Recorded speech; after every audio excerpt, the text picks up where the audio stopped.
नमस्कार बंधुरा सारा बांगला जखन भोट भोट करे उत्ताल और एमनই समय राज्य राजनीति कोन জায়গায় পৌঁছেছে তার ভাবার অপেক্ষা রাখে না। একদিকে গ্রেপ্তার কেজরিওয়াল, অপরদিকে বিরাট বড় বার্তা অভিষেক ব্যানার্জি। আর এবার কেজরিওয়ালের গ্রেপ্তারি নিয়ে বিরাট বড় বার্তা মমতা। বেছে বেছে বিরোধী মুখ্যমন্ত্রীদের টার্গেট।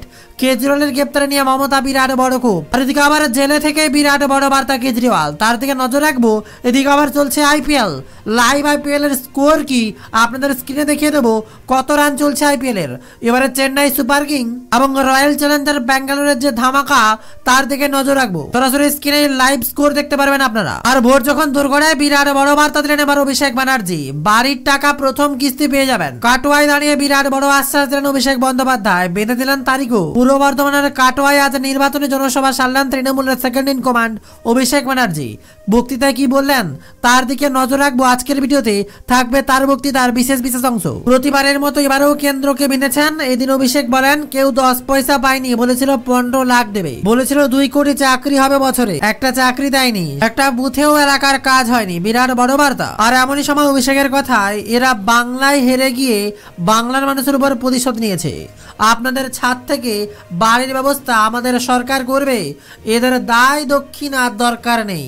আর আধার ও প্যান কার্ড লিঙ্ক করার নামে মোদিজি 1000 টাকা নিচ্ছে আর দিদি লক্ষ্মীর ভান্ডার 1000 দিচ্ছে। কেন্দ্রকে এক হাতে নিয়েছেন। লোকসভা ভোটের প্রচারে যেন গোটা বাংলা চমক। এদিকে আবার জেলবন্দি কেজরিওয়াল কি বললেন, আমি জেলে থাকি অথবা বাইরে। গ্রেপ্তারির পর এবার প্রথম মুখ খুলে কি বললেন তার দিকে নজর রাখতেই হবে। দিল্লির মুখ্যমন্ত্রী অরবিন্দ কেজরিওয়ালকে আদালতে পেশ করলো ইডি। আদালতে ঢোকার মুখে গ্রেপ্তারির পর প্রথম মুখ খুললেন দিল্লির মুখ্যমন্ত্রী। সংক্ষিপ্ত প্রতিক্রিয়া জানালেন, আমি জেলের ভেতরে থাকি অথবা বাইরে, আমার জীবন দেশের জন্যই নিবেদিত। আবগারি দুর্নীতি মামলায় গতকাল রাতেই কেজরিওয়ালকে গ্রেপ্তার করে ইডি। কেজরিওয়ালের গ্রেপ্তারিকে চ্যালেঞ্জ করে গতকাল রাতেই সুপ্রিম কোর্টে আবেদন করেছিল আপ, কিন্তু জরুরি শুনানির আর্জিতে সাড়া দেয়নি শীর্ষ আদালত। তারপরই এদিন দিল্লির মুখ্যমন্ত্রীকে রায় সেবিনি আদালতে পেশ করে ইডি। তবে কেজরিওয়ালের গ্রেপ্তারির পর থেকেই দিল্লি জুড়ে বিক্ষোভে নামছেন আপ কর্মীরা, সমর্থকরা। বিক্ষোভে ছাড়িয়েছে আপ শাসিত পাঞ্জাবেও। আদালত চত্বরের বাইরেও এদিন ভিড় করে বিক্ষোভ দেখান আম আদমি পার্টির সমর্থকরা। আপ অবশ্য ইতিমধ্যে জানিয়ে দিয়েছে গ্রেপ্তার হলেও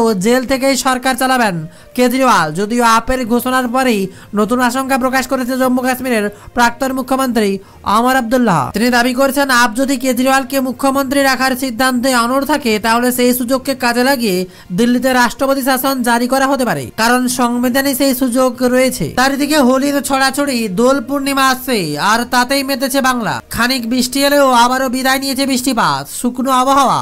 আর এমনই সময় আইপিএল এ মেতেছে গোটা বাংলার মানুষ।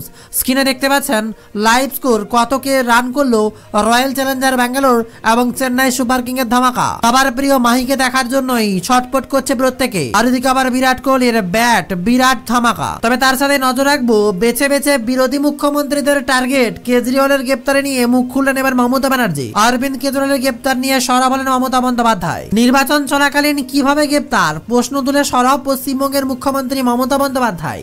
নির্বাচনী আচরণবিধি চলাকালীন কিভাবে গ্রেপ্তার ইন্ডিয়া জোটের তরফে আজ নির্বাচন কমিশনে যাবে বলে হুঁশিয়ারি দিয়েছেন মমতা। মুখ্যমন্ত্রী এক্স হ্যান্ডেলে লিখে জানিয়েছেন তৃণমূল কংগ্রেসের তরফ থেকে ইন্ডিয়া জোটের হয়ে নির্বাচন কমিশনে যাবে নাদিমুল হক ও ডেরেক ওব্রায়েন। বেছে বেছে বিরোধী মুখ্যমন্ত্রীদের টার্গেট করা হচ্ছে ইডি সিবিআই দিয়ে। প্রশ্ন তুলে সোশ্যাল মিডিয়ায় সোচ্চার হন মমতা ব্যানার্জি। মমতা লেখেন, আমি জনগণের দ্বারা নির্বাচিত দিল্লির বর্তমান নির্বাচিত মুখ্যমন্ত্রী অরবিন্দ কেজরিওয়ালকে গ্রেপ্তারের তীব্র নিন্দা করছি। আমার অটল সমর্থন ও সংহতি জানতে আমি ব্যক্তিগতভাবে শ্রীমতী সুনিতা কেজরিওয়ালের সঙ্গে যোগাযোগ করেছি। এটা আপত্তিজনক যে বারবার নির্বাচিত বিরোধী মুখ্যমন্ত্রীদের ইচ্ছাকৃতভাবে টার্গেট করা হচ্ছে এবং গ্রেপ্তার করা হচ্ছে, অথচ ছাড় দেওয়া হচ্ছে বিজেপি সমর্থিত অনেককে। এটা গণতন্ত্রের উপর নির্মম আঘাত বলেও মন্তব্য মমতার। আজ আমাদের ইন্ডিয়া জোটের নির্বাচন কমিশনের সঙ্গে দেখা করবে। গ্রেপ্তারের বিষয়ে তীব্র আপত্তি জানায় কমিশনের দরজায় যাবে জোটের প্রতিনিধি দল। তবে বাংলাও বাদ যাচ্ছে না। ভোটের মুখে এবার জোর কদমে ইডি সিবিআই। বাড়ি ঘিরে ফেললো কেন্দ্র বাহিনী। রাজ্যের মন্ত্রীর বাড়িতে ইডি হানা। কোন মন্ত্রী কি হতে চলেছে? ভোটের মুখে রাজ্যের আরো এক মন্ত্রীর বাড়িতে হানা এনফোর্সমেন্ট ডিরেক্টর। শুক্রবার সকালেই বোলপুর বিধায়ক তথা রাজ্যের মন্ত্রী চন্দ্রনাথ সিংহের বাড়িতে হানা দেয় ইডি। আমি মাথা নত করতে রাজি আছি, মানুষের সামনে করব।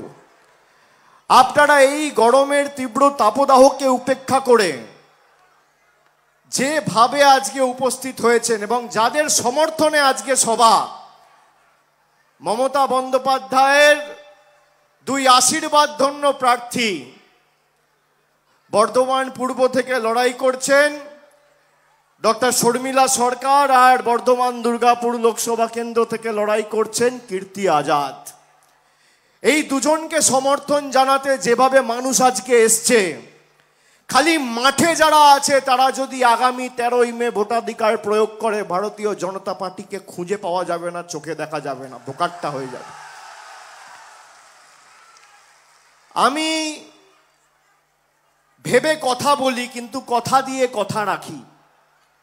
আপনারা দেখেছেন আমি নবজোয়ারের সময় যখন এসছিলাম পূর্ব বর্ধমানে, এই কাটোয়াতে আমি এসছিলাম, আরও বর্ধমান জেলার বিভিন্ন জায়গায় আউসগ্রাম, কেতুগ্রাম, মঙ্গলকোট, ওদিকে বর্ধমান শহর, রায়না থেকে শুরু করে জামালপুর, আমি একাধিক জায়গায় গেছি, মানুষের কথা শুনেছি।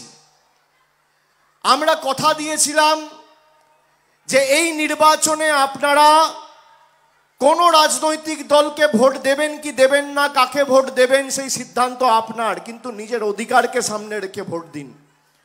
মানুষ আমাকে জিজ্ঞেস করেছিল 100 দিনের কাজের ব্যাপারে। আমি বলেছিলাম আপনারা পঞ্চায়েতে 100 দিনের কাজকে সামনে রেখে ভোট দিন।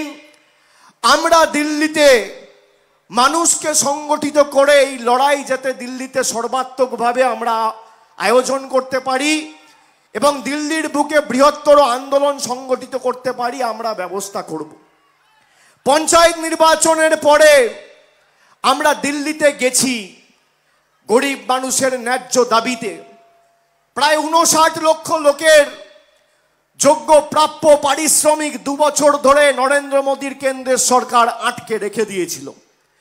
আমরা বলেছিলাম যে এই টাকা আপনাকে ছাড়তে হবে।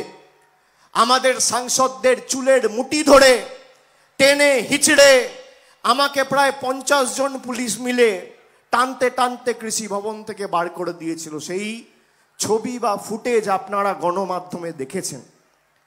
আমরা বলেছিলাম যে হয় আন্দোলন করে আপনাদের টাকা আনবো, নইলে এই টাকার বিকল্প ব্যবস্থা করব। গত ফেব্রুয়ারি মাসে মমতা বন্দ্যোপাধ্যায় সরকার এই 59 লক্ষ শ্রমিককে তাদের বকেয়া পাওনা ডাইরেক্ট ব্যাংক ট্রান্সফারের মাধ্যমে তাদের অ্যাকাউন্টে পৌঁছে দিয়েছে। অস্বীকার করতে পারবেন না, এটাই দিদির গ্যারেন্টি, এটাই তৃণমূল কংগ্রেসের গ্যারেন্টি।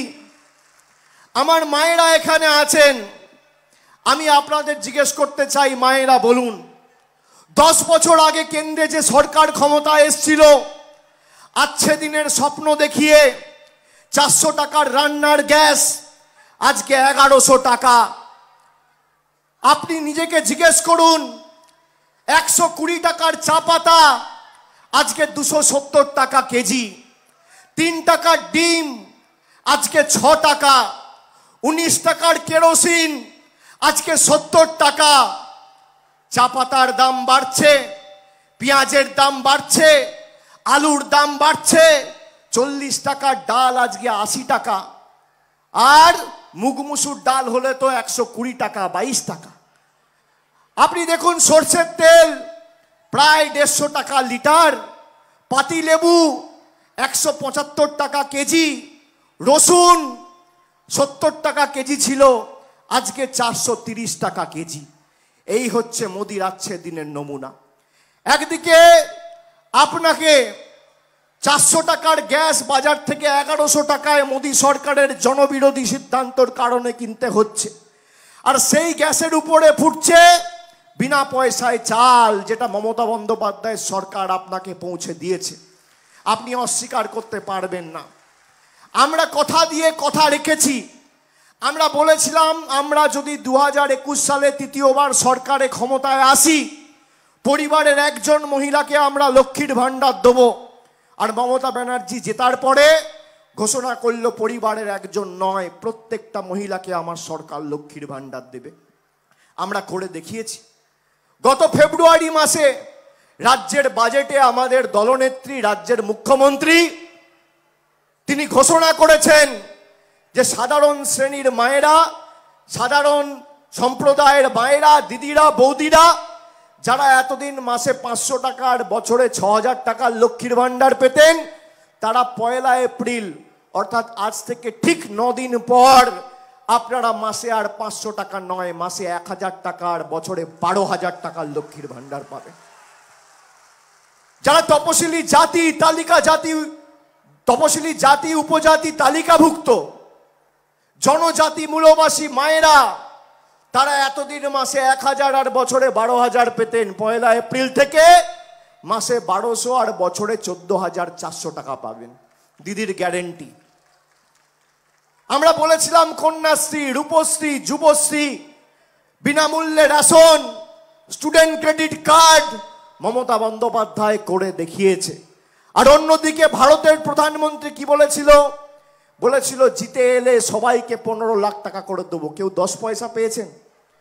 বলেছিল প্রতি বছর 2 কোটি বেকারের চাকরি হবে। আপনি আমাকে দেখান। এই বর্ধমান দুর্গাপুরে 5 বছর ধরে বিজেপির সাংসদ রয়েছে SS আলুওয়ালিয়া। বর্ধমান দুর্গাপুর লোকসভা কেন্দ্রে প্রায় 2000-এর কাছাকাছি বুথ রয়েছে।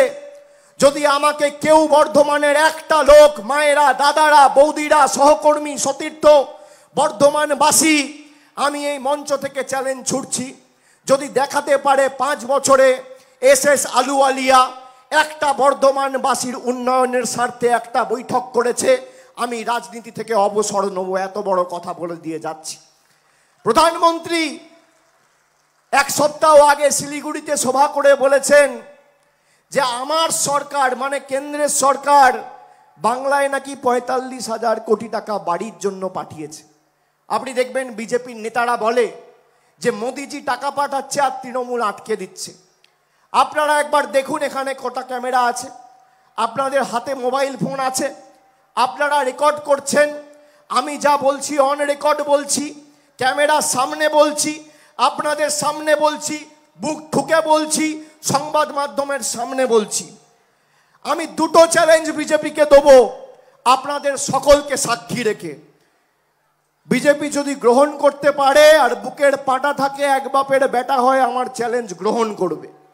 আমি 14ই মার্চ 2024 সালে জলপাইগুড়ি থেকে আজ থেকে 8 দিন আগে বিজেপিকে চ্যালেঞ্জ করেছিলাম যে 2021-এ বাংলায় মুখ থুবড়ে পড়ার পর, গোহারা হারার পর 2017-2018 থেকে যে আবাস প্লাসের তালিকা তৈরি হয়েছে, সেই তালিকায় 2017-18 যে তালিকা তৈরি হয়েছে, সেই তালিকায় যদি বিজেপি দেখাতে পারে যে 10 পয়সা বিজেপি কেন্দ্র থেকে বাংলার রাজ্য সরকারকে পাঠিয়েছে, আমি রাজনীতি করব না, তৃণমূল হয়ে সভা সমিতিতে যাব না।